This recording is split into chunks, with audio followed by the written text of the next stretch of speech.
Assalamualaikum warahmatullahi wabarakatuh. Kali ini kita bertemu di mata kuliah etika profesi dan kita akan sedikit membahas masalah etika ini, yang pada umumnya sebenarnya etika profesi ini nanti akan bermuara jika Anda berada pada profesi Anda, maka apa konsekuensi yang harus Anda lakukan, dan seandainya melanggar atau tidak mengikuti kesepakatan bersama, apa yang seharusnya konsekuensi yang dibebankan kepada Anda.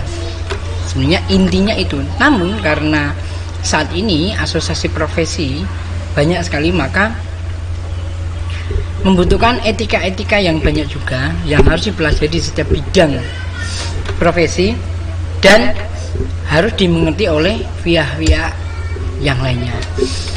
Ini adalah pengertian dasarnya. Sebenarnya ada banyak sekali pengertian dasar, namun coba kita kupas beberapa saja, mungkin tidak terlalu banyak. Yang pertama adalah Plato. Plato memberikan pendekatan klasik. Plato adalah seorang ilmuwan yang sudah menemukan banyak sekali teori, dan dia punya pandangan tentang etika. Menurutnya, etika ini berdasarkan teori contoh. Jadi, yang bergerak, yang menjadi dasar adalah percontohan. Dan bahwa di balik alam ini ada rohani sebagai alam yang sesungguhnya. Jadi, di samping alam kita yang ada ini, ternyata memang ada sesuatu yang ada di dalam hati kita, dan itulah sebenarnya menurut Plato merupakan alam yang sesungguhnya. Dalam bahasa Yunani disebut ethos, yang artinya adalah adat atau perangai perilaku seseorang yang hidup dalam masyarakat. Oke, kemudian awalnya dia sebutkan bahwa etika bermula dari waktu itu hanya memberikan tumpuan dari pergaulan. Kemudian muncullah etika. Ini adalah semesta pembicaraannya. Di situ ada etika umum, ya. Kemudian etika profesi komputer, profesi kode etik hukum, profesi ilmiah, teknologi informasi, dan banyak sekali. Dan hampir setiap organisasi profesi mempunyai etika.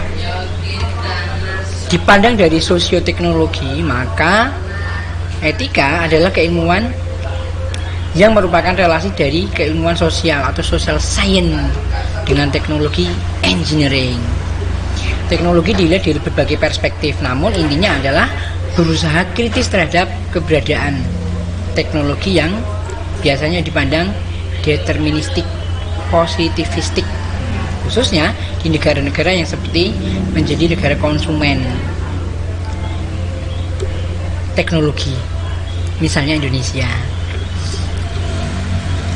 Dalam budaya yang tidak netral, tidak bebas nilai. Oke, kemudian yang perlu dibahas adalah bahwa bidang yang terkait dengan sosioteknologi. Oke, karena ini adalah bidang baru, maka akan melihat pengaruhnya terhadap evolusi teknologi. Ini dilihat dari kehidupan sosial dan juga yang lainnya. Nah, bagaimana pengertian etika? Menurut Kamus Besar Bahasa Indonesia, ini terbitan Departemen Pendidikan dan Kebudayaan tahun 88, etika ini ada beberapa arti, yang diantaranya adalah ilmu tentang apa yang baik dan buruk, tentang hak dan kewajiban moral.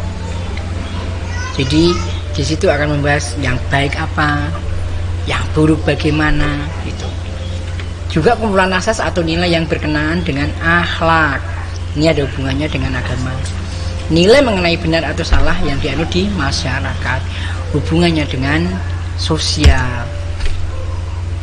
Ini menurut Profesor Salomon dalam Wahyono, etika dikelompokkan dalam dua definisi, yaitu etika merupakan karakter individu dan etika merupakan hukum sosial. Kalau dalam karakter individu, maka pemahaman manusia sebagai individu yang beretika, manusia yang berbudaya. Namun ketika ada hubungannya dengan hukum sosial, maka sebagai hukum yang mengatur dan menjadi reflektornya begitu. Kalau dilihat dari sini, maka etika merupakan bagian dari filsafat. Etika ada di dalam semesta filsafat. Dan etika adalah ilmu pengetahuan. Etika merupakan ilmu pengetahuan. Oke, sedangkan moral adalah objek ilmu pengetahuan tersebut. Ini istilahnya, etika adalah ilmu tentang tingkah laku manusia, prinsip-prinsip yang disistematisir tentang tindakan moral yang betul. Ini menurut Webster's bagian filsafat yang memperkenalkan teori tentang tindakan, hujah-hujah dan tujuan yang diarahkan kepada makna tindakan. Ini ensiklopedia. Ilmu tentang filsafat moral. Sekali lagi tentang moral, maka moral menjadi bagian dalam kehidupan dan ada irisannya dengan agama. Ilmu tentang moral atau prinsip-prinsip kaidah moral tentang tindakan dan kelakuan. Ini definisi etika. Dan etika berasal dari kata ethos dari bahasa Yunani dengan arti tidak tahu, yang berarti karakter, watak kesusilaan atau adat. Ini ada beberapa pandangan masyarakat, ada banyak. Oke. Ada Franz dan Genros dan sebagainya. Saya lewati. Ini etis, berhubungan dengan sesuai dengan etika, sesuai dengan asas perilaku yang disepakati secara umum, maka etis. Jadi kalau seandainya Anda mengikuti apa yang sudah digariskan secara umum, maka itu etis. Nah, kalau tidak sesuai dengan kesepakatan bersama, maka tidak etis. Tata cara di masyarakat beradab dalam memelihara hubungan baik antara sesama manusia di lingkungannya, maka ini disebut etis. Maka kalau Anda tidak etis, maka di masyarakat biasanya akan dicela. Sedangkan berhubungan dengan sesuai dengan etika, sesuai dengan asas perilaku yang disepakati secara umum, maka ini adalah elegan. Jadi kalau Anda tidak sesuai dengan yang disepakati bersama, maka tidak elegan. Nah, sedangkan moral sendiri ini berasal dari kata Latin yaitu mos, yang juga berarti adat atau kebiasaan. Etika moral dan norma moral ini banyak sekali. Ada 6 tahapan perkembangan, yaitu orientasi pada hukuman, ganjaran, kekuatan fisik dan material. Di sini hampir semuanya ini berlaku reward and punishment. Orientasi hedonisis, hubungan antar manusia. Bagaimana ini hablum minanas. Kemudian orientasi konformitas, orientasi pada otoritas, kontrak sosial, orientasi moralitas, prinsip suara hati individu, komprehensif dan universal. Nah, sedangkan moral sendiri dalam bahasa Indonesia diterjemahkan sebagai susila, artinya adalah susila. Nah, artinya kalau orang tidak bermoral maka tidak punya toto susilo gitu. Sedangkan ini bisa berhubungan dengan bahasa Arab akhlak ya, yang dari kata hulukun yang artinya adalah budi pekerti, perangai, tingkah laku atau tabiat. Oke. Ini adalah irisannya. Jadi ini ada etika dan di sini ada moral. Keduanya saling beririsan dan berjalan bersama. Oke. Ini adalah beberapa aliran. Ada aliran hedonise, aliran utilisme, dan aliran naturalisme yang dikemukakan oleh Gigi Rousseau. Aliran vitalisme. Oke. Norma. Ini ada norma hukum, norma khusus. Bagaimana hubungannya dengan norma hukum dan norma khusus? Kalau norma umum maka sifatnya universal. Sedangkan norma khusus ini berlaku dalam kegiatan atau kehidupan khusus, misalnya aturan yang berlaku dalam bidang pendidikan. Kalau Anda nyontek, maka normanya tidak baik. Kalau Anda keolahragaan, jadi aturan dalam bola voli, bidang ekonomi dan sebagainya. Jadi ini khusus pada bidang tertentu. Kemudian menurut norma yang terkandung di dalamnya ada norma deskriptif dan norma normatif. Nah, norma deskriptif bagaimana? Ini etika yang berbicara tentang fakta, jadi berhubungan dengan bukti. Sedangkan normatif ini etika yang memberikan penilaian serta himbauan kepada manusia tentang bagaimana harus bertindak sesuai dengan norma yang berlaku. Jadi keduanya sangat dekat. Sanksi yang timbul ini sanksi sosial dan sanksi hukum. Kalau sanksi sosial, maka yang akan diberlakukan adalah sanksi sosial di masyarakat. Sedang sanksi hukum, maka di sini pidana atau perdata yang berujung kepada penjara yang akan diberlakukan. Ini moral menurut beberapa pendapat, dan ini adalah bagannya, strukturnya. Ini etika, kemudian ini etika hukum dan etika khusus.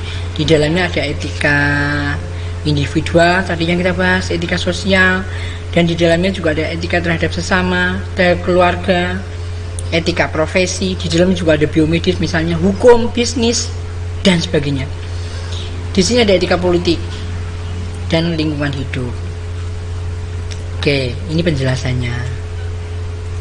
Inti dari etika profesi apa? Ini ada hukum, God spot, suara hati, kecerdasan, empati, etika profesi, kode etik dan hukum, sikap ilmiah, etika profesi komputer, etika profesi teknologi informasi, cyber etik, dan sebagainya.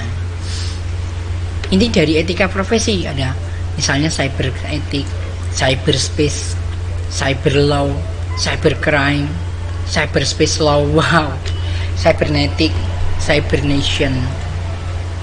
Hukum, kalau sudah hubungannya dengan hukum, maka hubungannya adalah pidana dan perdata.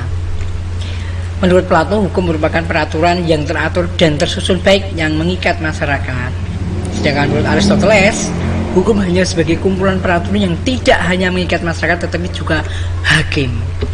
Sedangkan menurut R. Suroso SH, hukum secara umum adalah himpunan peraturan yang dibuat oleh yang berwenang dengan tujuan untuk mengatur tata kehidupan masyarakat yang mempunyai ciri memerintah dan melarang serta mempunyai sifat memaksa dengan menjatuhkan sanksi hukuman bagi yang melanggarnya. Hati-hati. Ini adalah beberapa poin tentang etika profesi komputer. Misalnya yang pertama adalah tidak menggunakan komputer untuk merugikan orang lain, karena kita bisa melihat jalan-jalan di komputer orang lain dengan menggunakan jaringan komputer. Ketika Anda menggunakan komputer seperti itu, maka akan merugikan orang lain. Tidak menggunakan komputer untuk mencuri. Mencuri tidak harus fisik, tetapi dengan menggunakan komputer kita bisa mencuri dengan cara digital. Hati-hati. Dan kalau itu terjadi, maka Undang-Undang ITE sudah siap diberlakukan untuk menjerat Anda pasal-pasalnya. Tidak menggunakan komputer untuk beraksi palsu. Ya, jadi kalau Anda menggunakan komputer, gunakanlah yang sebaik-baiknya. Jangan digunakan untuk bersaksi palsu. Tidak menyalin atau menggunakan kepemilikan perangkat lunak di mana Anda belum membayarnya. Maling. Maling.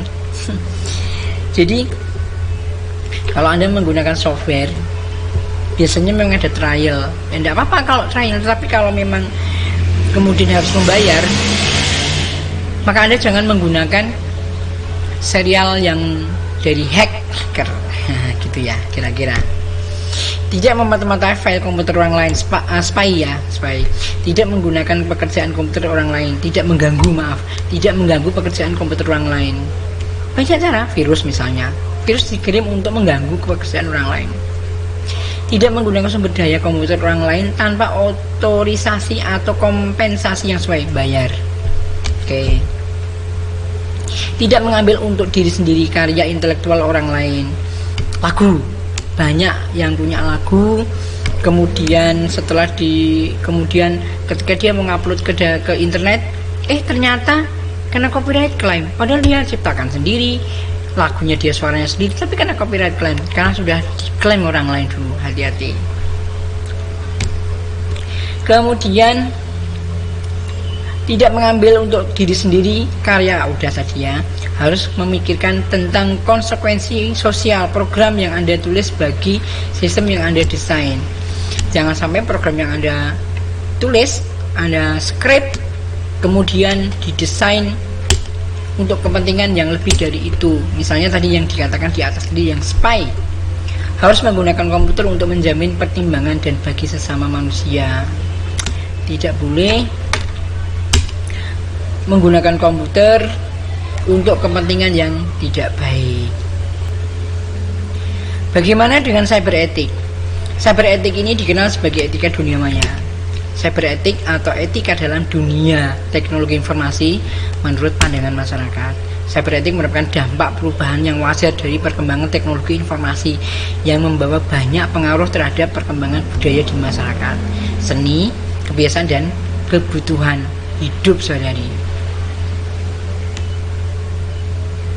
Semua informasi dapat diakses kapan saja dan di mana saja, baik yang sudah lewat, yang sedang diberitakan, ataupun yang akan diberitakan. Hati-hati, jangan sampai Anda merugikan orang lain. Cybernetik. Jadi santur menurut pandangan yang terjadi dalam cyberspace atau dunia maya adalah sesuai yang hanya dapat dibaca atau dilihat menurut otorisasinya. Kalau misalnya sudah bisa lebih dari itu, maka ada kode etik yang sudah dilanggar karena tanpa persetujuan. Dunia maya ini adalah dunia yang serba bayang-bayang, ada di internet, dan lihatnya adalah di layar monitor, bukan di dunia nyata. Apakah kode etik? Kode etik adalah sistem norma, nilai dan aturan profesional tertulis yang secara tegas menyatakan apa yang benar dan baik dan apa yang tidak benar dan tidak baik bagi profesional. Kalau Anda dokter, maka ketika terjadi malpraktek mungkin akan dituntut. Tetapi bagaimana membuktikan kesalahan praktek tersebut? Harus dibuktikan secara faktual. Apa kode etik? Kode etik disusun oleh organisasi profesi seperti yang kita bahas tadi, dan masing-masing profesi memiliki kode etik tersendiri sesuai dengan spesialisasi yang dikuasai atau kompensasi atau kompetensi bidang yang dimilikinya. Kalau terjadi pelanggaran, maka tidak akan diadili secara pengadilan karena melanggar kode etik tidak sesuai, karena tidak selalu berarti melanggar hukum.